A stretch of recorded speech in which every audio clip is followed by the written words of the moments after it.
Okay, today we're going to be talking all about brake pressure and how much I really like to apply too much of it.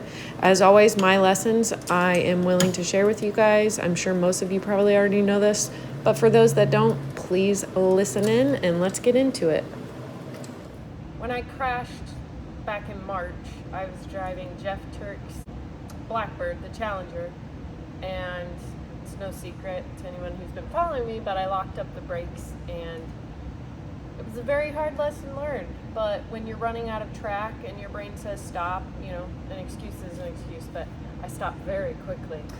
And so I have a GoPro in the car every time I run, and he noticed in one of my videos, he was like, geez, is that really how hard you hit the brakes every time? And I'm like, yeah, that's pretty normal for me. So we were looking at all the videos, and so he's been trying to coach me on the whole shutdown procedure, because you take the whole startup on the starting line really seriously. You want to have a good reaction time, nail your burnout, stage the car, have enough brake pressure, all these steps.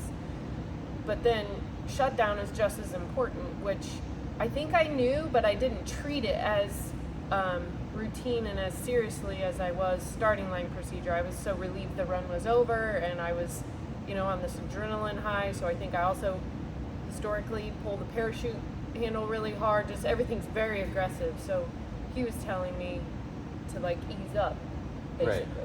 Right. It's supposed to be fluid. It's supposed to be like coming to a stoplight. And it kind of sounds dumb, but that's what we're doing. It's tough for the brain, because let's say you're going 180, and what do you want to do? You want to slow down a lot first and then coast, right? Yeah. But it's actually the opposite. What it is a nice application of brake pedal, a smooth application of brake pressure, and it's a steady hold while we scrub speed. We let the parachute work, we let the brakes work, we're not getting them super hot. There's generally generally if you're in a quarter mile, you have a quarter mile shutdown.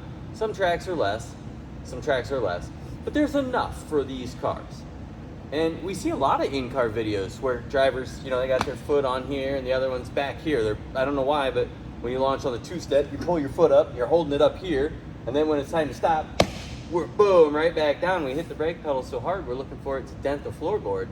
But really, everything should just be a fluid, nice, easy application. But, you don't know until you screw this up. You don't know. I don't think a lot of people take stopping as serious as they take the burnout or the staging or the reaction or the shifts. Well, I can assure you, once you've locked up the brakes, you take it very seriously, because I don't want it to happen again. Sure, but even after we did that, we still noticed that you were really heavy on the brake pedal.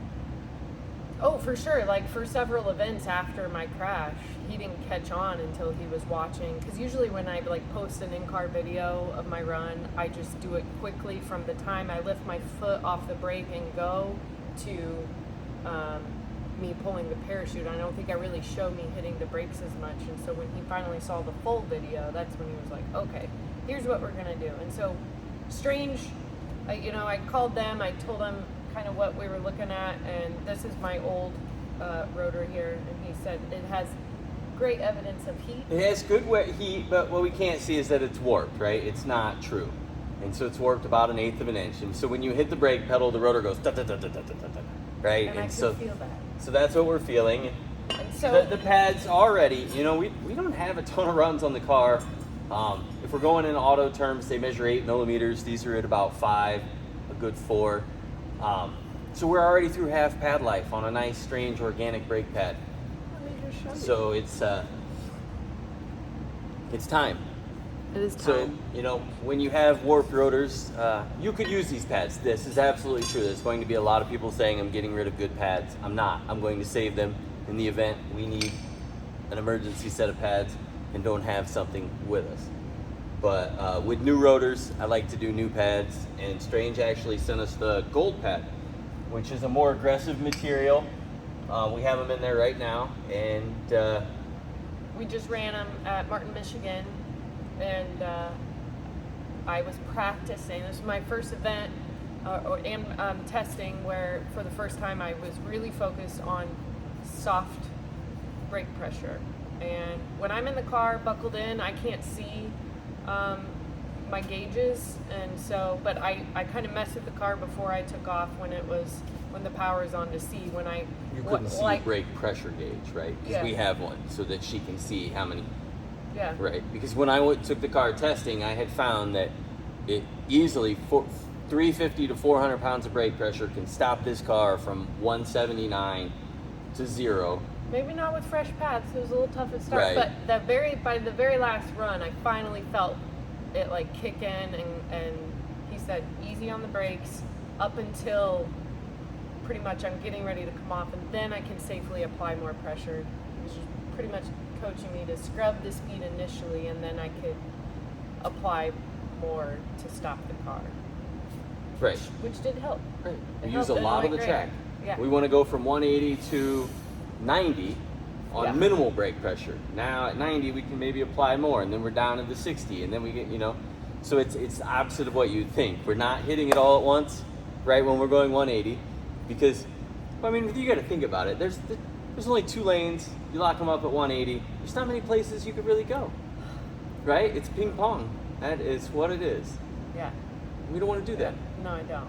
I'm We have to really be trying prepared to. for all these situations. Yeah. And we did good, right? We spilled some water on the track and kicked the car sideways. I was so proud because I did not see brake lights. That was the first thing I thought. I lifted immediately and pulled the parachute, probably a little extra, but It's fine. whatever. We didn't hit the brakes, Yeah. and we steered the car. Yeah. Because had we hit the brakes, we would have steered right to the wall. So everything's a win. 100%. So overall, honestly, it was a really good weekend. It was. I'm super thankful Strange has provided us with this, and I'm really thankful for these new pads. I think that I can tell the difference by the end of the event, and by the time I had them broken in, there was no more vibration from the warped rotor and stuff. I mean, even just laying here, you can tell it's not flat, but Right. it's pretty good, guys. So I think we've got to do the fronts still. Yep, you got to do the fronts, and And then we will that's- not use the aggressive pad in the front. We're just going to use the normal pad in the front. We don't want aggressive front braking. And same thing.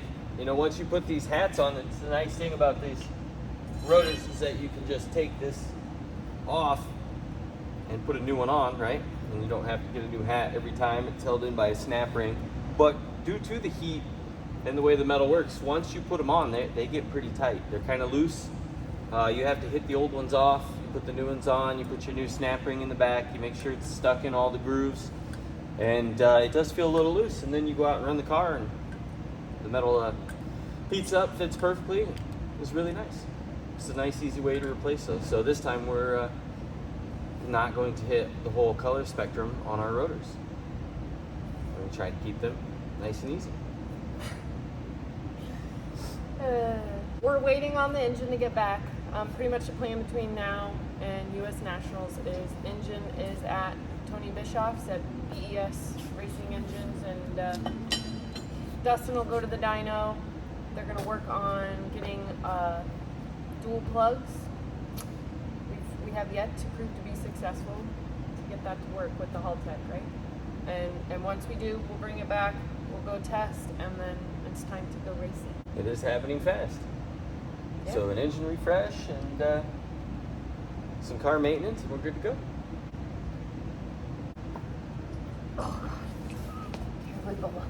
That's tough. Set the tire on your foot, and then you can use your foot to get it up. And it's actually really easy. Your feet are really strong. My feet are very big. I So- use them. Thank you for joining us, guys. Hang in there. We're going to keep videos coming as we can. It's easier now that the shop is closer to home, and we appreciate you. Make sure you like, share, and subscribe to the Wheelock family. Thank you.